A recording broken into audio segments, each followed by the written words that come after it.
Welcome to The Kingstonian, a podcast that profiles individuals who are passionate about what they do for a living, about what organization they belong to, or simply passionate about the community they are a part of. Hello there, and welcome. My name is Dave Cunningham. Whether it be by plane, train, or automobile, we're always on the lookout for an adventure, one that we can afford. Cost is just one issue, and in this episode we speak with someone who can help us put a plan together. Our guest today is Lori Sweet. Lori, welcome to the program. Thank you, Dave. I'm thrilled to be here. We are going to be talking travel, making memories, doing it smart, and trying to remember the fun that you had on your trip. And by way of introduction to a certain extent, I'll mention to the folks listening that you do have a website. It's called Voyage Writers, and we'll repeat that at the end of the program, but I thought I'd mention it off the top so people can go and grab a pencil and paper and write that down if they want to follow up and get more information on just what you do. So you were a teacher in this area. I was a teacher in the Limestone District School Board for 30 years. Best career ever. And where did you teach?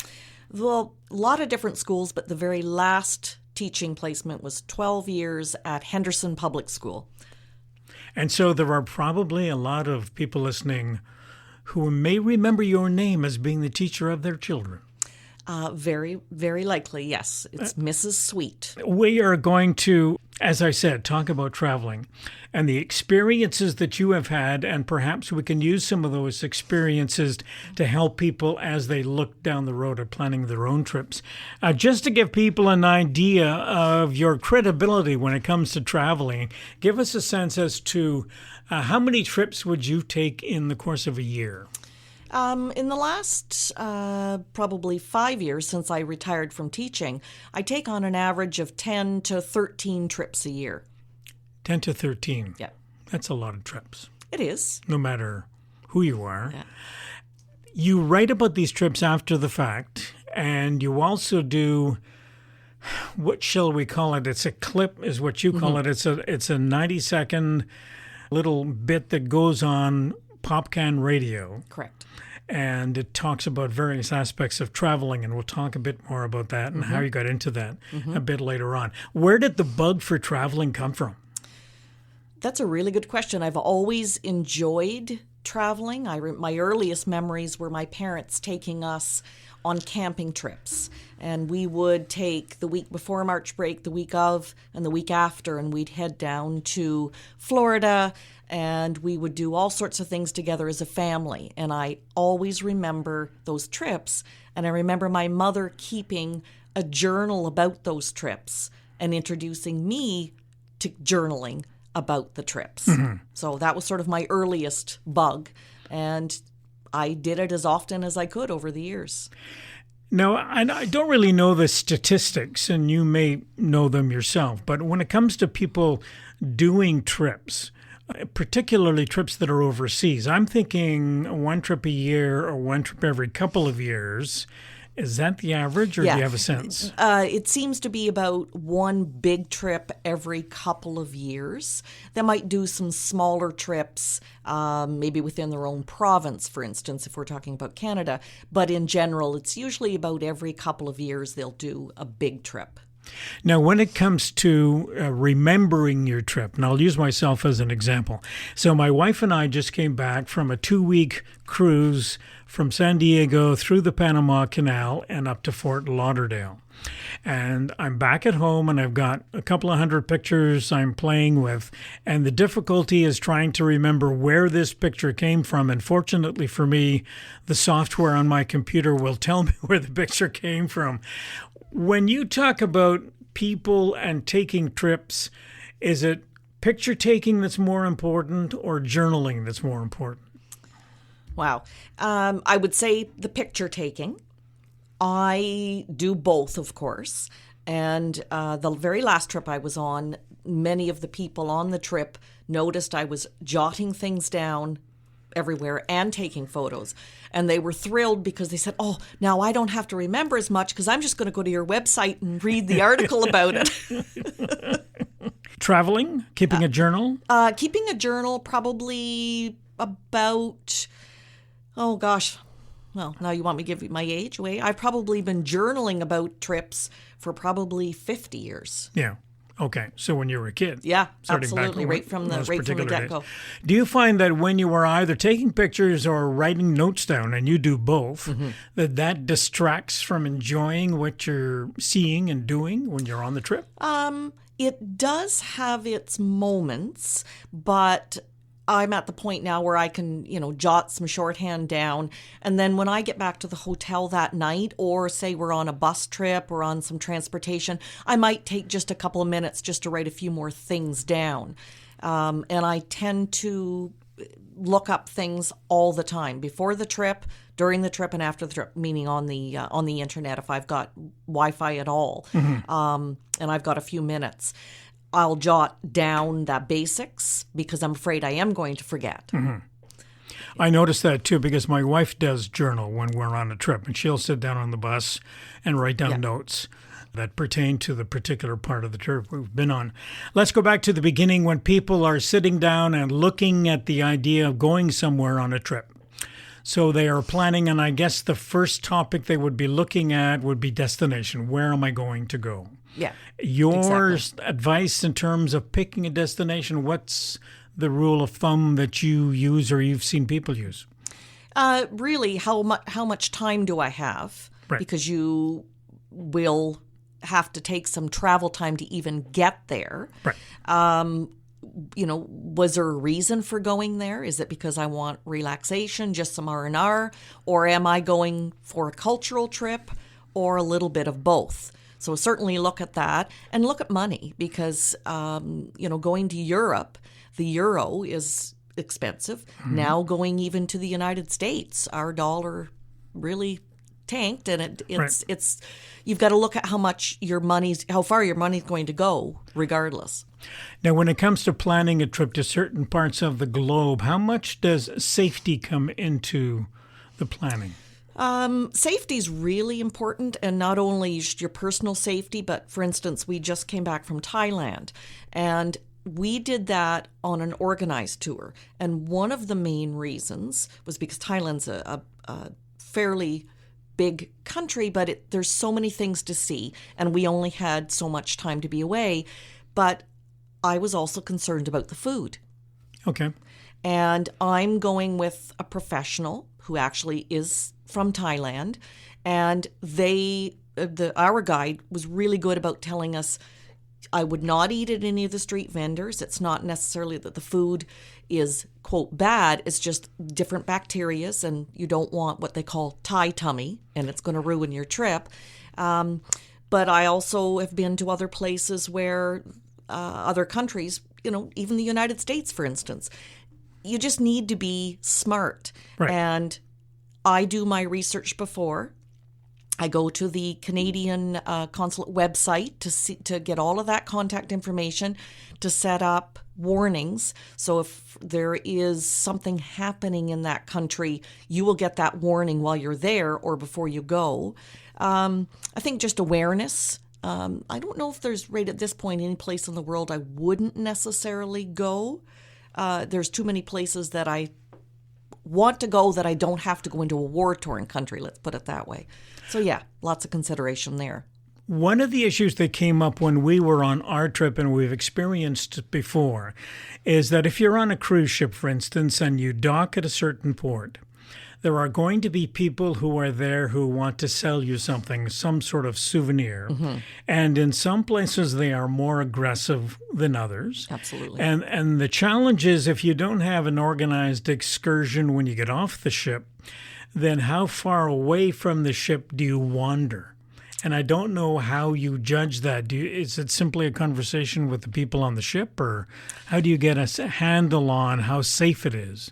What I do before I go on, whether it's a cruise or an organized tour or just go on my own, I go online and I read reviews and I read other people's blogs. The more you read, you're going to find somebody who's honest, because it's not all roses. Right.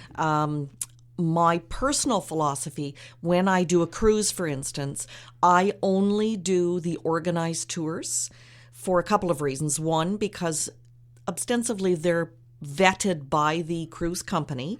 Second, if something happens on that trip and the bus breaks down and they can't get you back to the ship in time, that will be relayed to the ship and they'll deal with it. But if you're on your own, that's your problem. You're out of luck. And you read so many stories of people being hurt on side excursions, or it didn't turn out to be what it was supposed to be, etc. They have no recourse.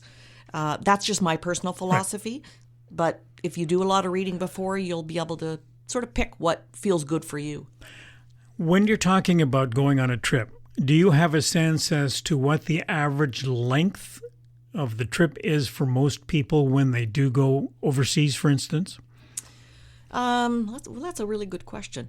I basically look at how long I have, and then I'll go online and literally put in Google, for instance, 10 days in France.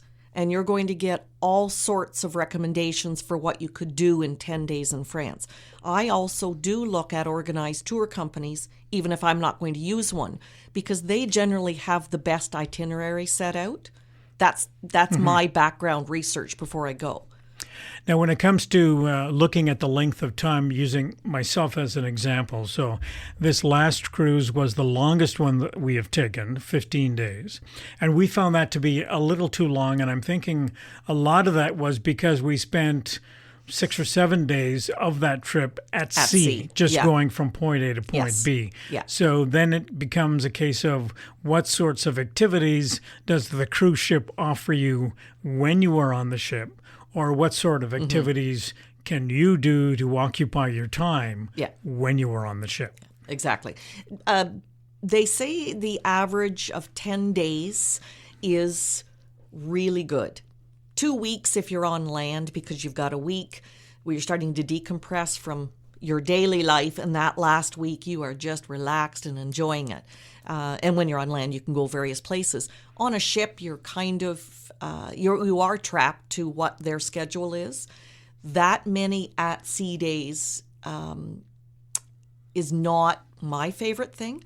I've only ever gone on cruises where I had no more than 2 back-to-back at-sea days. And then by the time we got to, say, another single sea day, you were ready for it because the in-between time you've been off the ship, you've been busy, been doing your things. Again, it depends on the cruise line. If you're on one of the companies that is smaller and they don't necessarily have as many different activities, that's certainly a consideration. And some of the activities are extra. So, for instance, I went on a cruise to the Bahamas in March, and one of the extra things we did at one of the at-sea days is a blind wine tasting. Oh. But you have to pay extra for that. Right. So, you've got to take those things into consideration as well. Sounds like one of the activities I would enjoy doing. It was very enjoyable. When it comes to organized trips off the beaten track, you tend to do a lot of off the beaten track kind of things? Or some? And how do you, is it just research that you do to figure out where I can go and do those off the beaten track kind of trips? Yeah, we're not so much, because my husband travels with me a lot, we're not so much the off the beaten track kind of people. We know in general what we'd like to see. We look at recommendations online and from other people that have traveled, and then plan accordingly. So, for instance, we did our own trip through France 2 years ago. Flew into Paris, rented a car. We were gone for 14 days, booked Airbnbs or smaller hotels all along, and drove. We're in each place for a couple of days, did a bunch of activities. Wasn't off the beaten path, but it certainly wasn't an organized tour. It was just us. So just driving around. Just driving around in France.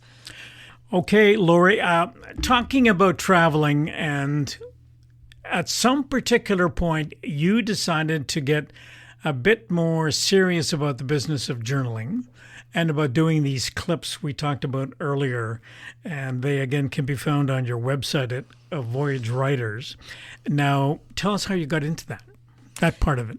The journaling or the radio part or the clip part? Yeah.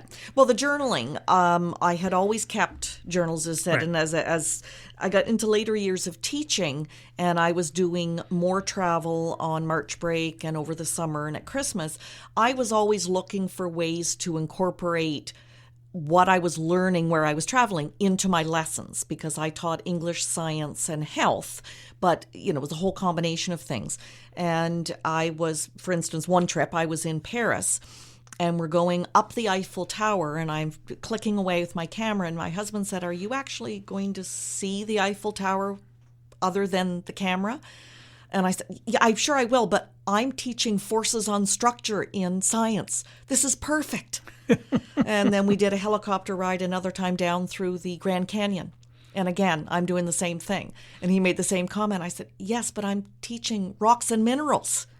So it was a good combination and a good fit. And as an English teacher, I also had the students keep journals.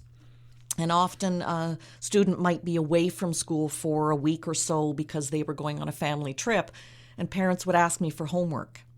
And I would say to them, "You know what I'd love them to do?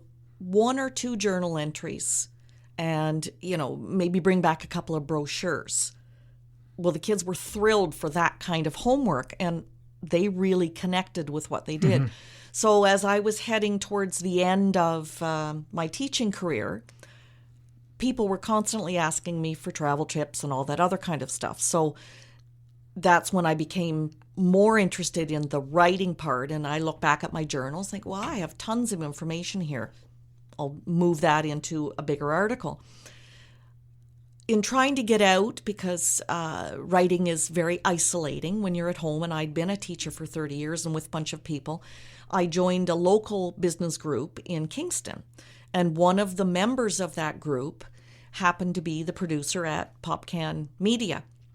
He's the one that invited me to try to do the clips. Mm-hmm. And that's what you've been doing ever since. I have been doing both ever since. And my idea behind the clip is that I want to give you a little information that you can walk away with, whether it's a destination or a tip, but maybe have it as a bit of a teaser that you'd like to go to the website after and read more about that. Right.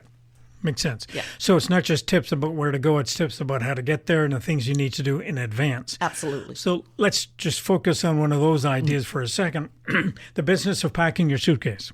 Right. So if you are going on a 15-day trip, and I know that I struggle to figure out, okay, how many shirts do I take? How many pairs of socks? Mm-hmm. All those sorts of things, and how big a suitcase am I looking at lugging around when I get to the airport? Right. So your tips in terms of packing the suitcase in terms of clothes?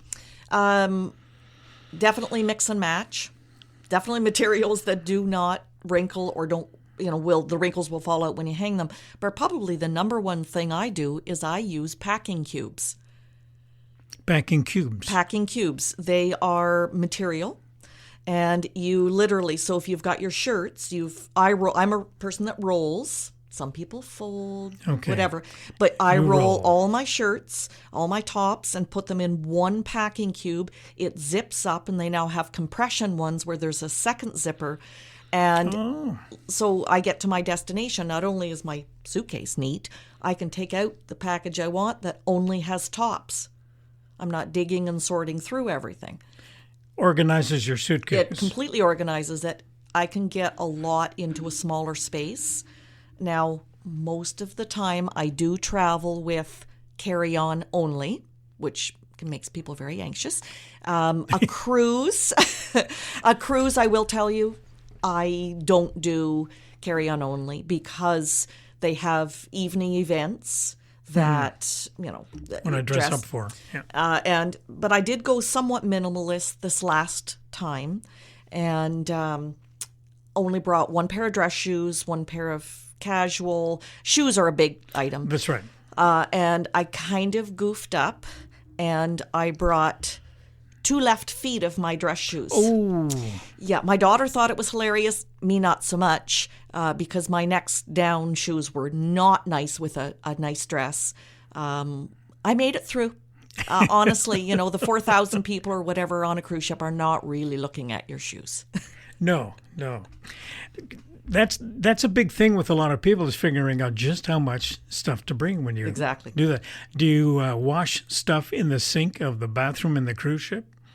I have never done that. Really? I have when I've been to a place like Peru or Ecuador where it's turned out to be warmer than I'd anticipated. And, I might rinse out one or two things, but I rarely wash anything while I'm away. I have enough of everything, and it's black is the Mix and base. match, yeah. Black is the base, a material that's in synthetic. Unfortunately, people that can't wear some of the synthetics do have a bit more of a problem. Mm-hmm. But I tell you, traveling with carry-on only it really frees you up. Right.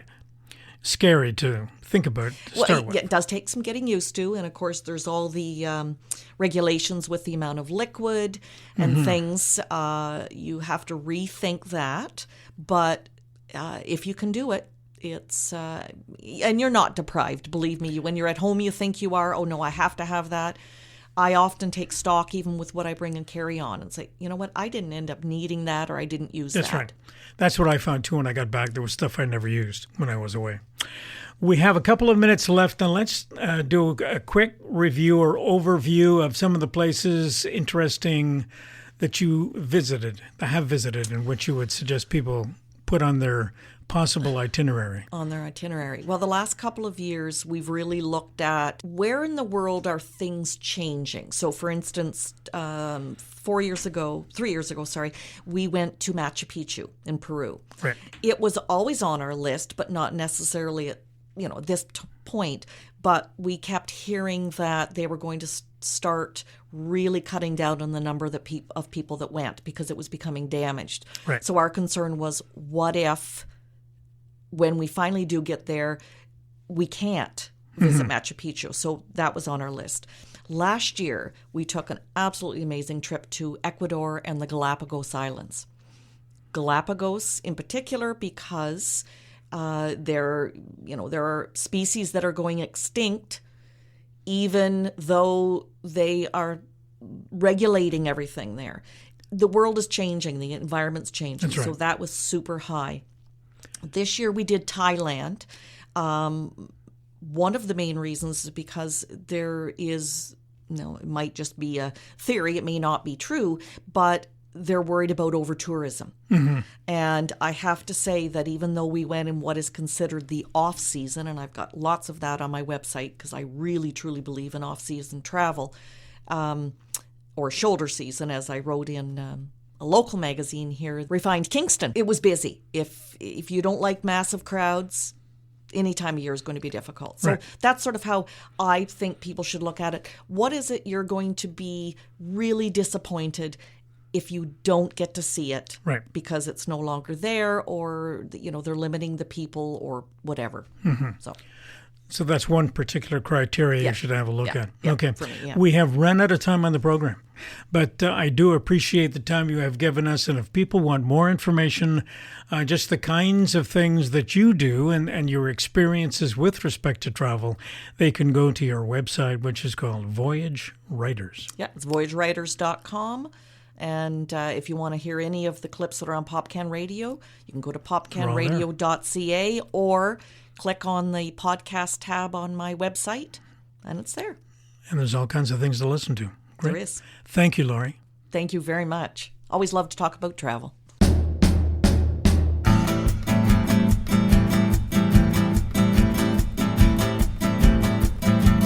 Theme music for the program is Stasis Oasis, a tune written and performed by Kingston musician Tim Aylesworth. If you have any questions, comments, or suggestions about any of our episodes, please send a note to the Kingstonian Podcast Facebook page. This is Dave Cunningham from Kingston, Ontario. Thank you for listening. Until next time.